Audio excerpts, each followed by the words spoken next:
ভক্তদের চমক দিয়ে নতুন বছরের শুরুতেই বিয়ের সুখবর দিলেন জনপ্রিয় গায়ক অভিনেতা তাহসান খান।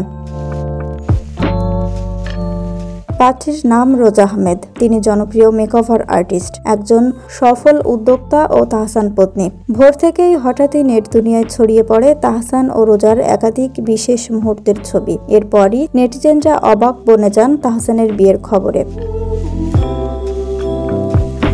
জানা যায়, নিউ ইয়র্ক ইউনিভার্সিটিতে কসমেটোলজির ছাত্রী ছিলেন রোজা। বাংলাদেশ এবং যুক্তরাষ্ট্রে প্রায় 10 বছর ধরে কাজ করেছেন ব্রাইডাল মেকআপ আর্টিস্ট হিসাবে। এছাড়াও পড়াশোনা শেষ করার পর রোজা কসমেটোলজি লাইসেন্স গ্রহণ করে নিউ ইয়র্কের কুইন্স ব্রাইডাল মেকওভার প্রতিষ্ঠা করেন। মেকওভার এডুকেটর হিসাবে কয়েক হাজার নারীকে প্রশিক্ষণ দিয়েছেন তিনি।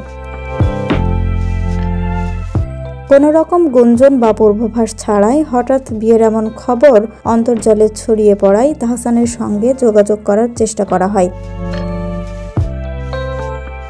এছাড়াও জানা যায়, জনপ্রিয় মেকওভার আর্টিস্ট এবং উদ্যোক্তা ছাড়াও রোজা আহমেদের অন্য একটি পরিচয় সোশ্যাল মিডিয়ায় ঘোরাফেরা করছে। রোজা আহমেদ 90 দশকের বরিশালের শীর্ষ সন্ত্রাসী। 2014 সালে র্যাবের সাথে বন্দুকযুদ্ধে নিহত হওয়া পানামা ফারুকের মেয়ে। এছাড়াও রোজা আহমেদ এর আগে একটি বিবাহ বন্ধনে আবদ্ধ ছিলেন। তাহসান খান তার দ্বিতীয় স্বামী।